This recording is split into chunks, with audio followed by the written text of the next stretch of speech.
What's goody YTBC? What's good, fight fans, boxing heads around the world? Be March with another boxing video. So on this day in boxing history, August 2nd, 1980, the hitman Tommy Hearns out of Detroit, Michigan challenges the WBA Welterweight champion Pipino Cuevas. You know what I mean? Are you checking out? Pipino Cuevas was a good fighter, and this was Tommy Hearns' first shot at a title, you know what I'm saying?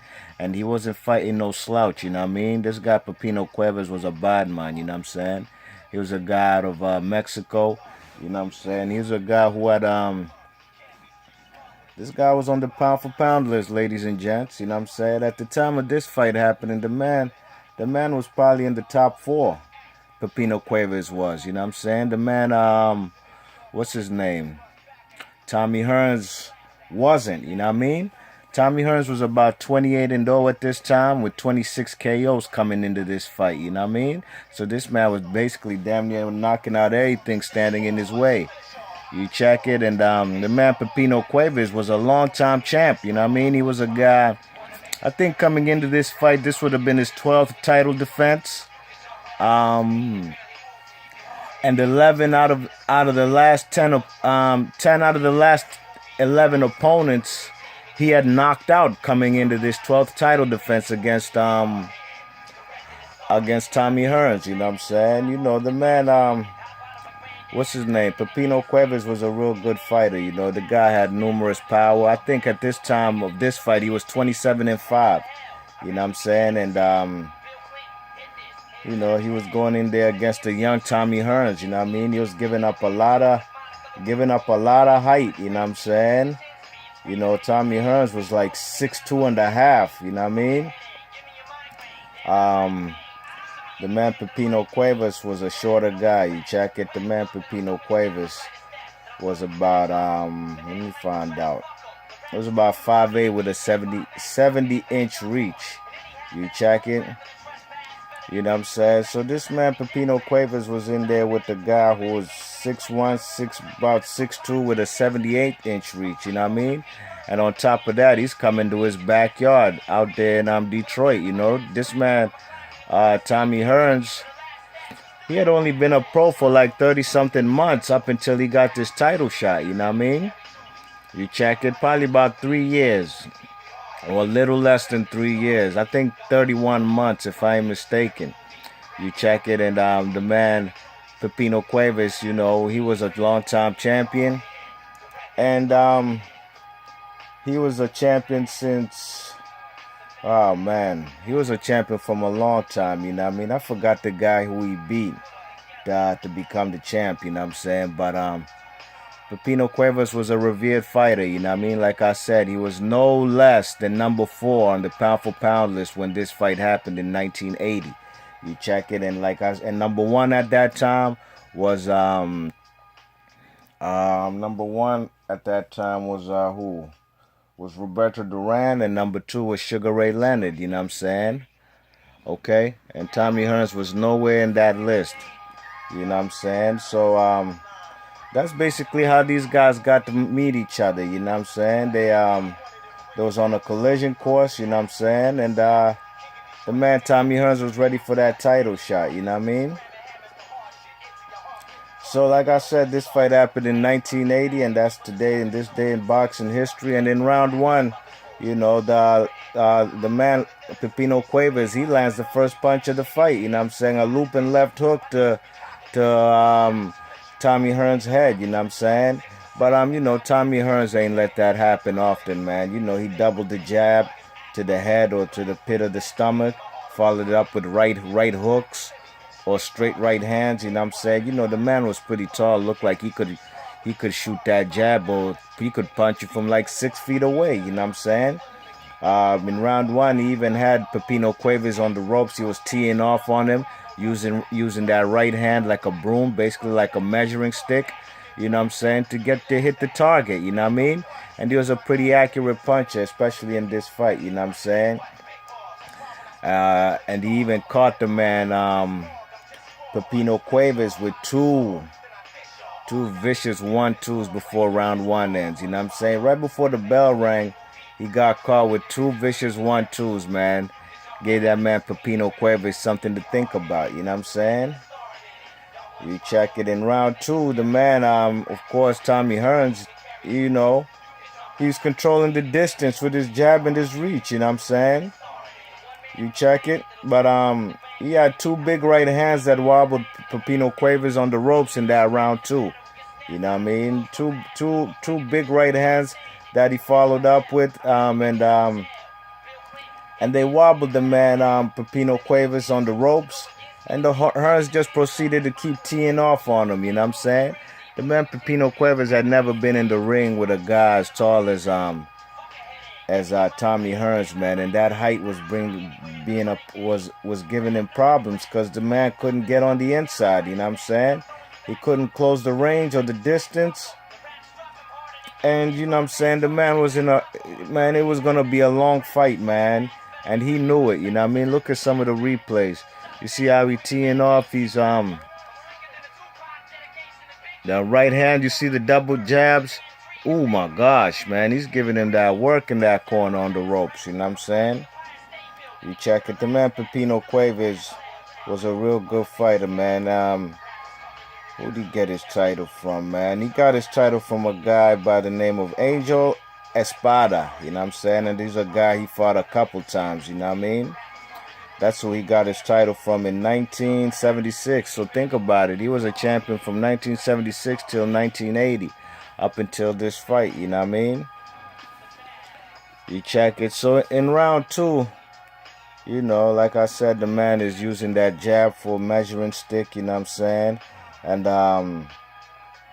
you know, after the man had got wobbled in the middle and was on the ropes, you know, the man, Pipino Cuevas, he weathered the storm, you know what I'm saying? Because it looks like he was about to get taken out of there, you know what I'm saying? He weathered the storm, and he came back and tried to throw a couple punches, you know what I'm saying? And he got caught in the middle of the ring, you know. The man, Tommy Hearns, threw a couple jabs, and he caught him with a vicious overhand right, straight off the top, man. It might happen even soon. Just watch the film, you know what I mean? Got caught with a vicious overhand right, man, and it gave him one of the craziest wobbles, spaghetti legs, noodle legs that I've ever seen in boxing in my life, man. Look at all the man teeing that man, teeing off on that man, you know what I'm saying? The man's not letting off, man. He ain't giving him no room to breathe. You know what I'm saying? He's being whirlwinded by punches, you know what I'm saying? Yeah, but that overhand right that wobbled him, like I said, it's one of the craziest wobbles I've seen. The man was severely hurt, and then the man, Tommy Hearns, followed up with a right cross straight off the top. You check it. The man Pipino Cuevas went down on the canvas, man, face first, almost something like Thomas Williams did against Superman, Adonis Stevenson, a couple nights ago. You know what I'm saying? The man Pipino Cuevas did get up. I thought he wouldn't, but the man had no legs. The man was disoriented. You know what I'm saying? He was done, man. There it goes. You seen it? Look how he went down. He got up. He got up, though. He got up. But his senses have been separated from him, you know what I'm saying? The referee stopped the fight. And this was Tommy Hearns' first victory ever as a world champion. This is his first world title. He was with Emmanuel Stewart, of course, you know what I'm saying? And this fight was in his hometown of Detroit, Michigan, man. So, you know, he made everybody in the D in Motown proud of him that night, you know what I'm saying? You check it. And believe it or not, after this fight, this particular fight and that performance propelled the man Tommy Hearns into pound for pound status, you know what I'm saying? After this particular fight, now Tommy Hearns was the #1 pound for pound fighter in the world. You don't believe me? Go do your research. Like I said, Duran and Sugar Ray were #1 and 2 before this fight. But if you know their history and their timeline, they both fought each other in 1980. You know what I'm saying? Okay, and of course, Sugar Ray lost the first fight to Roberto Duran, giving him his first loss of his career. But he avenged that loss a few months later, you know what I'm saying? I think the first fight with Sugar Ray and, what's his name? Sugar Ray and Roberto Duran was in Montreal, Canada, and the second fight was in New Orleans, you know what I'm saying? Look at how that man measured it with the jab. Look how he measured it. Look at that, the legs, man. I ain't never seen that. Then boom, the second one put that man on the canvas, you know what I'm saying? Yeah, so this particular fight, like I said, propelled the man, to pound for pound status, you know what I'm saying? He was #1 pound for pound fighter in the world.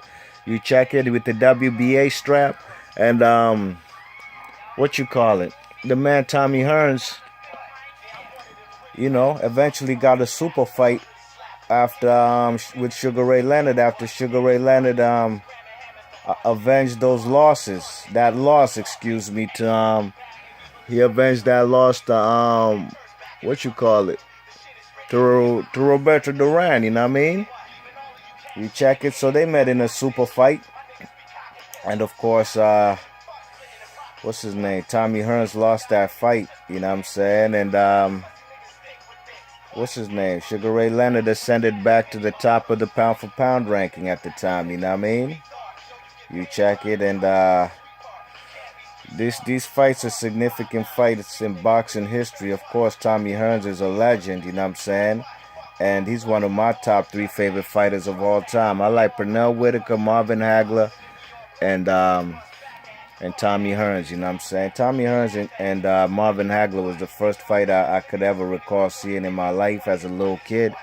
And that fight always will remain with me and give me memories, and that's why to this day I still revere Marvin Hagler and Tommy Hearns as my favorite fighters, along with Pernell Whitaker, man, because those guys, they brought a lot of joy to boxing. I remember being excited as a little kid, man, you know what I'm saying? And I was a very little kid, you best believe. But you know, the man Sugar Ray, like I said, he beat Tommy Hearns. He stopped him in the 14th round. You know what I mean? But Tommy Hearns, what's his name? Tommy Hearns went on to beat guys like Wilfred Benitez, you know what I'm saying? For the junior middleweight championship, WBC. You know, he went on to beat guys like he lost to Marvin Hagler for all the middleweight straps at the time. You know, but he beat guys like future champions Doug DeWitt. You know, of course, he beat the 3-time light heavy champion, Dennis Andrews. You know what I mean? You check it. He went up there and he lost to Iran Barkley, you know what I'm saying, when Iran Barkley had that middleweight strap, you know what I'm saying? No, he actually Iran Barkley beat Tommy Hearns for the middleweight strap. The middleweight strap that Tommy Hearns had got when he fought Juan Domingo Roldan, you know what I'm saying? You know, he had fights with he won a super middleweight strap against James Kitchen, you know what I'm saying? A notorious steroid abuser, James Kitchen, you know what I'm saying? You know, he went on to do great things in his career, and I think he was the first 5-time world champ ever in boxing history, you know what I'm saying?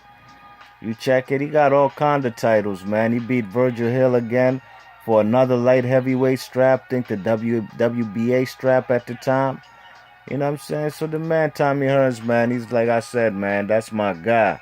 You know what I'm saying? From Detroit. That's why I got this Detroit Scary Movies joint playing in the background, man. You check it. I remember this tune back in the day. You know what I'm saying? But, what you call it? Yeah, man, Pipino Cuevas, he kind of ended up being a journeyman after that, you know what I'm saying? After this loss, he was never the same after that. You know, he had a loss to guys like Roberto Duran, and they lost to a lot of obscure fighters after that, you know what I mean? But like I said, there's a significant fight in boxing history, simply off the fact this is the first fight Tommy Hearns, like I said, he was 28-0 coming to this fight with 26 KOs. He was knocking out everything standing in front of him, you know what I mean? And it's a significant fight in boxing history because it's Tommy Hearns, a legend's first world title, and it's a fight that got him on the #1 pound-for-pound ranking, you know what I'm saying?